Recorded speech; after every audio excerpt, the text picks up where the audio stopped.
Je verrai ici. Attends, ramasser la tête pour fermer. Alors, bonjour et une fois de plus, bienvenue. Aujourd'hui, je vais vous parler de pisciculture, je vais vous parler de poissons.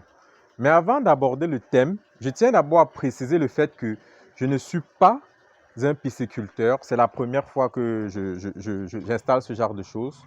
Je ne suis pas un pisciculteur de profession, mais j'ai déjà eu à fréquenter tellement de pisciculteurs et aussi des commerçants qui font dans le poisson. Donc, je me permets donc de donner mon avis sur le sujet.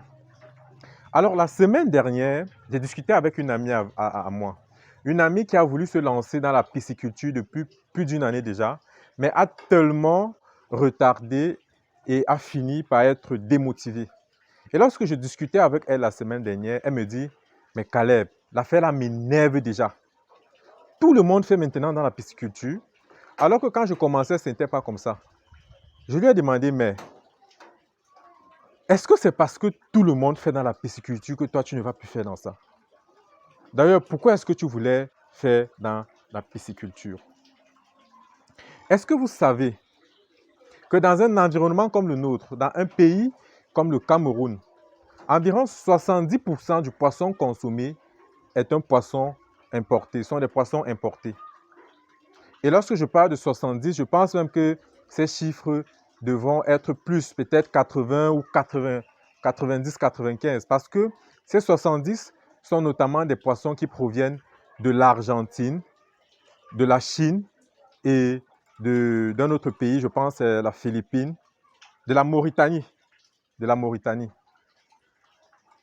Et pourtant, il y a d'autres pays aussi qui fournissent du poisson au Cameroun. C'est-à-dire, si on veut compter tout cela, ces chiffres devront être dans les 90 à 95%.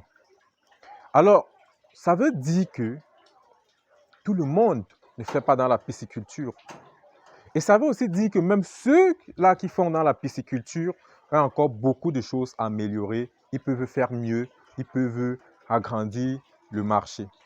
Alors, je vais donc aborder ce thème sur deux manières, deux catégories. La première catégorie, qui est une catégorie que je vais qualifier de domestique, un élevage domestique, ce serait quelque chose d'un peu semblable. Alors, je me souviens, lorsque j'étais encore très très petit à l'école primaire, ma maman, lorsqu'elle cuisinait, elle utilisait du poisson. C'était très très délicieux. Et chaque fois qu'elle devait cuisiner et nous servir, lorsqu'elle nous servait, chacun avait droit à un petit morceau de poisson comme ceci. Il y avait des moments où on nous servait demi-morceaux de poisson. Alors maman, lorsqu'elle voulait cuisiner, elle allait au marché, elle achetait 1 kilo, parfois demi-kilo. Et plusieurs fois dans la semaine même, elle cuisinait sans poisson. C'était énervant, mais on n'avait pas le choix, on devait quand même manger. Et puis le jour qu'elle utilisait le poisson pour cuisiner, c'était un véritable délice.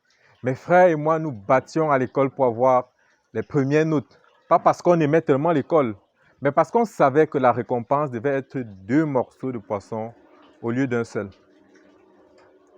Alors, imaginez un instant des enfants comme nous étions, vivant dans des conditions pareilles.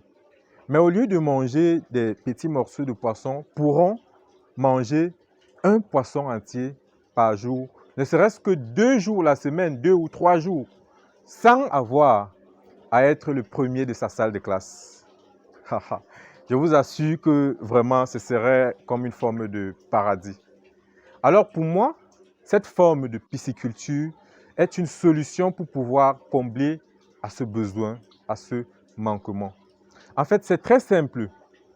Ça ne vous prend pas tellement de temps. Le matin, lorsque vous vous êtes fourni de ces instruments, de ces équipements qui sont très faciles à obtenir, le matin, vous n'avez qu'à ouvrir de l'eau, à vidanger d'ailleurs, l'ancienne eau, pour permettre aux poissons de respirer. Vous allez vidanger de l'eau, vous allez les nourrir. Ça ne va pas prendre peut-être jusqu'à 20 minutes. C'est juste un truc là qui se passe très vite. Et puis vous pouvez partir au boulot et rentrer le soir et les nourrir encore. Ça ne vous prendra pas 5 minutes.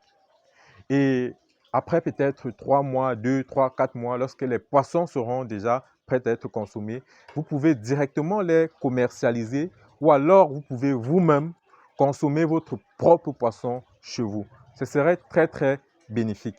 Imaginez si vous êtes peut-être un couple, un foyer, peut-être maman, papa et peut-être 3 enfants. Là, je dis du n'importe quoi. Je prends juste un exemple.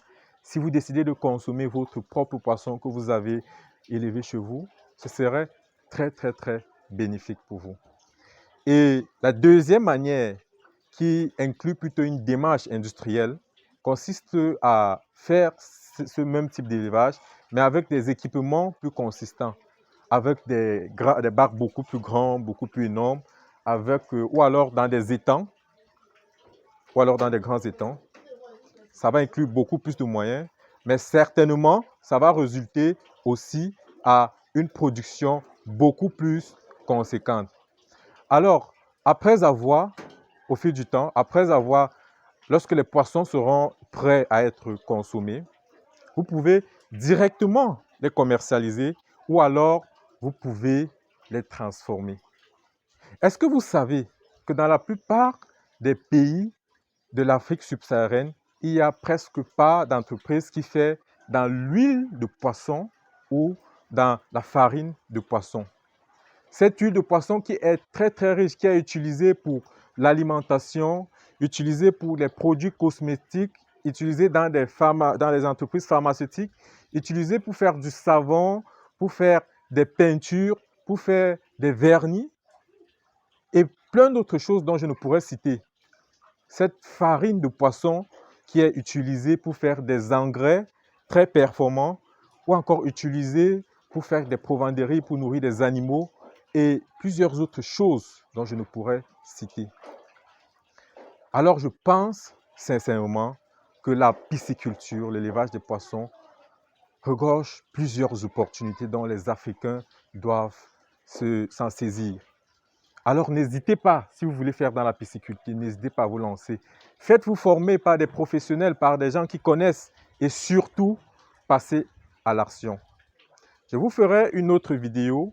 Lorsque j'aurai fini de fabriquer une machine, une granuleuse pour faire des aliments, je vous ferai une vidéo là-dessus pour des aliments. Et après cela, je vous ferai une autre vidéo sur les processus de transformation du poisson pour obtenir notamment l'huile et la farine.